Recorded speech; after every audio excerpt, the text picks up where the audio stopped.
जय हिंद साथियों। मैं सोनू सिंह।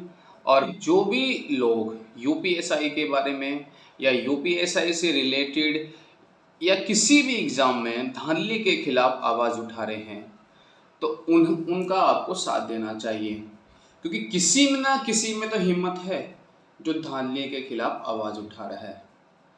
तो जो जो इस मुद्दे को खिलाफ आवाज़ उठा रहा है, उनकी वीडियो पर हम आज रिएक्शन देंगे कि ये लोग कितने अच्छे तरीके से मुद्दा उठाते हैं। ऐसे लोगों को मेरी तरफ से हैट्स ऑफ कि ये लोग ये नहीं सोचते कि ये मुद्दा उठाने से कितने लोग बाग इनके बारे में उल्टा बोलते हैं, कितनी तनाकसी होती है, कितनी दिक्कतों का सामना करना पड़ता है, फिर भी ये लोग मुद्दा उठाते हैं।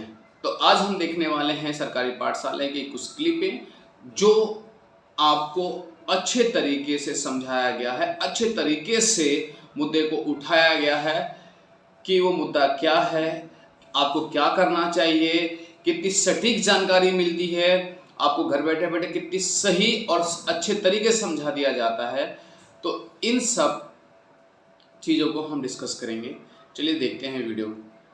विद्वान है, जो बहुत से विद्वान लोग हैं, उन्होंने कहा कि भाई ये सब थोड़ा बहुत तो भर्तियों में होता है, फलाना होता है, ढिमका होता है, आप एक ही भर्ती के पीछे पड़ गए हो, अब आप नेक्स्ट वैकेंसी की तैयारी कीजिए, ये कीजिए, वो कीजिए। और बहुत बड़े बड़े यूट्यूब चैनल, बहुत बड़े बड़े और जाने माने लोग इस बात को बोल रहे थे। उससे बाद में अब क्या होता है, उससे बाद में आती है यूपी लेखपाल की भर्ती। ठीक है, यूपी लेखपाल की भर्ती आती है और ये आपके जो पद थे इसके, ये थे आपके 8,000 प्लस पद। ठीक है जी, इसकी भर्ती होती है। बच्चे जी जान से लग जाते हैं, तैयारी में बहुत कुछ अच्छा होता है। और उसमें उस टाइम पर सोलवर गैंग और एक लड़की थी, आपने देखा होगा, उसके पास में पहले भी आंसर कीज थी। और अब एक खबर निकल के आ रही है और ये हर अखबार में है। आज ये जितने भी आपके न्यूज़पेपर्स हैं, हर उसमें अखबार में यही न्यूज है कि भाई आपके लेखपाल भर्ती में 15,000 संदिग्ध अभ्यर्थी पाए गए। और ये 15,000, आप खुद सोचिए, जो संदिग्ध है, संदिग्ध का मतलब क्या है कि भाई 8,000 तो आपकी वैकेंसी है, ठीक है जी, और 15,000 आपके संदिग्ध पाए जा रहे हैं। तो आप ये बताओ, आप खुद से सवाल पूछो, क्या आप भाई पेपर में हाजिरी लगाने गए थे, प्रेजेंट लगाने गए थे वहां पे? इससे ज्यादा तो आपने कुछ नहीं किया। भाई मेरा हाथ जोड़ के अनुरोध है, कोई किसी इस चीज को गलत मत ले जाना। कभी कोई सोच रहे हो कि यूपी लेखपाल पर मैं कुछ कहने वाला हूँ, केस मैं लड़ूंगा। मैं यूपी एसआई के केस से अलग था।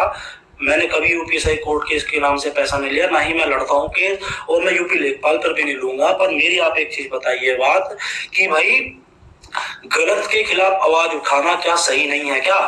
जो बहुत बड़े बड़े, अब आपकी कांस्टेबल की आ रही है, अब आपकी क्या आ रही है, कांस्टेबल की वैकेंसी आ रही है। अब कुछ लोग कहेंगे अरे कुछ नहीं है, कुछ नहीं है, कांस्टेबल की तैयारी में लग जाइए।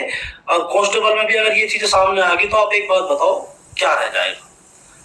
तो मैं हमेशा से एक चीज डिमांड करता आया हूं कि भाई हमेशा जब आप कोई भी भर्ती, चाहे वो यूपीएसआई हो, यूपीएसआई एक ऐसी भर्ती है जो 9,534 आपके दरोगा बनने हैं।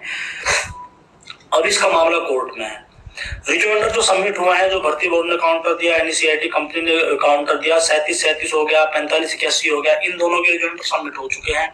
रिजोइंडर इतने अच्छे हैं, कोर्ट केस में मैं कह रहा हूँ लगभग जीत निश्चित है। पर मैं वही सवाल कर रहा हूँ कि लोगों ने, अब चलो अब जीत मिल जाएगी कोर्ट से, ये जो बात ठीक है, पर एक चीज बताओ, जब बच्चों ने मुद्दा उठाया था यूपीएसआई स्कैम के नाम पर, उस टाइम पे जो है एक यूपी पुलिस के द्वारा ट्वीट आता है कि भाई ये सब चीजें भ्रामक है, ठीक है ना, मैं गलत ना हूं तो। उससे बाद में ही जब आपके डीवीपीएसटी स्टार्ट हो जाते हैं, डीवीपीएसटी स्टार्ट होते हैं, उसके बाद में खुद यूपी पुलिस एफआईआर करना स्टार्ट कर देती है जिन लोगों के सीआरएल वगैरह चेक हुई कि भाई उन्होंने अनुचित साधनों के साथ में जो है, अनुचित साधनों के साथ में जो है आपका पेपर किया, ये किया, वो किया। फिर उससे बाद में आईपीएस प्राची मैम के जो ट्विटर पे बहुत सारे बयान है, अखबारों में है, ये है, वो है। तो भाई वो कहाँ भ्रामक चीजें थी? आपने कल उनका भी देखा होगा, जो आपके सोनू सिंह है, सोनू सिंह की क्या नाम, एपी सिंह सर वकील है, जो आपकी प्रयागराज में रेट पड़ी है, वेल आई भाई। मैं चलो ठीक है, हर एक चीज है, आप केस जीत जाएंगे, कोई दिक्कत वाली बात नहीं, आराम से केस जीत जाएंगे। पर मैं एक चीज का जो मेरा जो दिमाग में है ये है कि जब यूपीएससी वाले बच्चों ने मांग उठाई थी कि भाई इसमें स्कैम हुआ है, आप जांच करवा दीजिए, अगर उस टाइम पे ही कोई सीबीआई इन्वेस्टिगेशन या फिर एसआईटी इन्वेस्टिगेशन सरकार इस पर कर देती, तो क्या जो बच्चों का पैसा बर्बाद हुआ है, अब तो कोर्ट के माध्यम से चीजें हुई होंगी, अब जा क्या एक बार सरकार नहीं करा सकती थी बच्चों के लिए? भाई 7.5 लाख परिवार है इसमें, कितने 7.5 लाख, ठीक है ना? और उसमें से आप 9,534 परिवारों को देख रहे हैं, और जितने ये परिवार है बच गए हैं, जो ऐसी खबर आई, इससे क्या हुआ, एक अविश्वास उत्पन्न हुआ। जितने भी लोगों ने यूपीएससी का एग्जाम दिया है, जिनका सिलेक्शन नहीं हुआ है, अब चाहे आप उनको ये भी कह सकते हो कि उनके कम नंबर थे इसलिए, पर उनको भी मौका मिल गया कि उन्होंने अपने परिवार को ये बोला कि देखो भ्रष्टाचार सरकार ने किया है, ये किया है। तो उससे क्या हुआ, उससे आपकी सरकार की छवि खराब हुई, और आपको अपनी छवि बनाने का इतना अच्छा मौका दिया लोगों ने कि भाई आप एक इन्वेस्टिगेशन करा दो, मतलब इससे वोट कटेंगे, स्वाभाविक सी बात है कटेंगे। मैं खुद बता रहा हूँ, मेरे जानने वाले इतने लोग हैं जिन्होंने यूपीएससी के एग्जाम दिए, जो प्रो बीजेपी थे, जो 2019 का भी इलेक्शन हुआ, सॉरी मतलब 2022 में इलेक्शन हुआ, तो वो जो भाई आपका योगी जी के समर्थन में लोग ऐसे हैं जो अपने खास मित्रों से लड़ गए, और अब मेरी उनसे बात होती है, भाई वो भाजपा का विरोध करते हैं, क्योंकि कहीं ना कहीं उनकी चीजें, भाई जो एस्पिरेंट है उसको क्या चाहिए, उन्होंने सोचा एक सरकार है, एक ईमानदार सरकार है, हम उसको लेकर आते हैं। पर जब ये चीजें सामने आती है, अब एक चीज बताओ, ये 7.5 लाख परिवार तो ये, और 2.5 लाख के परिवार ये जिन्होंने लेखपाल का एग्जाम दिया है। अब एक चीज बताओ, क्या इनके दिमाग में नहीं आएंगी चीजें, क्या इनके दिमाग में चीजें नहीं आएंगी कि भाई ये चीजें हो रही है, वो अपने परिवार को दिखाएंगे। जब ऐसी कटिंग्स जब परिवार देखता है, जैसे यूपीएसआई में, जैसे अब लेखपाल में ये चीजें सामने आ रही है, यूपीएसआई में भी डेली न्यूज कटिंग में कि ये फलाना बच्चा वहां से पकड़ा गया, ये वहां से पकड़ा गया, और बाकायदा न्यूज़पेपर्स में यहाँ तक आया है कि भाई 2-2 मिनट में 40-40 क्वेश्चन।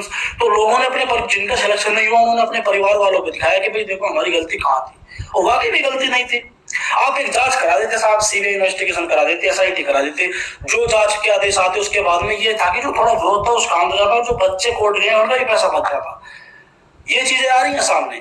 तो अब एक बात बताओ, चलो यूपीएसआई में बहुत से महानुभाव में, बहुत से बड़े यूट्यूब चैनल्स हैं, उन्होंने बोल दिया कि भाई आपका जो स्कैम वगैरह हुआ है, आप इसका विरोध क्यों कर रहे हैं।